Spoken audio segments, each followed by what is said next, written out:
குபேரா படத்துல தனுஷோட கேரக்டரா இருக்க வந்து யானையோட ஒப்பிட்டு பண்ணிருப்பாங்க. குறிப்பா ஒரு சீன்ல பாக்யராஜ் சொல்லுவாரு, அவன் வந்து யானை மாதிரிமா, அவனுக்கு யாராவது ஒருத்தவங்க உதவி பண்ணிட்டாங்கன்னா அதை கடைசி வரைக்கும் அவன் மறக்க மாட்டான், அவங்க எவ்வளவு தூரத்துல இருந்தாலும் அவங்கள நோக்கி வந்து அவன் போவான் அப்படின்னு சொல்லுவாங்க. எங்க ஊர்லயுமே சொர்ணவள்ளி அப்படின்னு சொல்லிட்டு ஒரு யானை இருந்துச்சு. அது வந்து ஒரு கியூட் பேபி.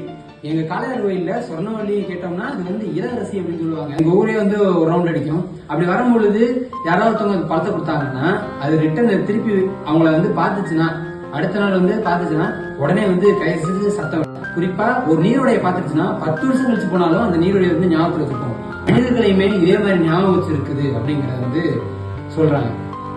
இதே மாதிரி இன்னொரு அழகான பண்பு வந்து யானைகள்கிட்ட இருக்கு.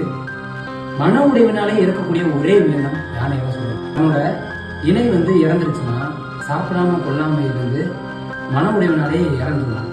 தன்னோட அதே மாதிரி குரூப்ல இருக்க ஒரு யானை இறந்துச்சுனாலும் மனிதர்கள் போலவே மொத்தமா ஒன்று கூடி அழுகும், தன்னோட மனவேதனை வந்து வெளிப்படுத்தக்கூடிய உயிரினமும் யானை தான். அஞ்சது ஜீவனுக்கே எவ்வளவு அன்பும் அக்கறையும் இருக்குன்னு பாருங்க. வந்து யானை வந்து பிடிக்குமோ அவங்க வந்து ஒரு கமெண்ட் போட்டுருக்காங்க. சிவகங்காரவங்கலாம் கண்டிப்பா சொர்ணவள்ளியை பார்த்துருப்பீங்க. சொர்ணவள்ளியை பார்த்துருந்தீங்கன்னாலும் ஒரு ரெஃபரன்ஸ் போட்டுருக்காங்க. இந்த மாதிரி வீடியோஸ்லாம் வேணும்னா மறக்காம நம்ம சேனலை சப்ஸ்கிரைப் பண்ணிக்கோங்க. இட்ஸ் மீ பாவம்.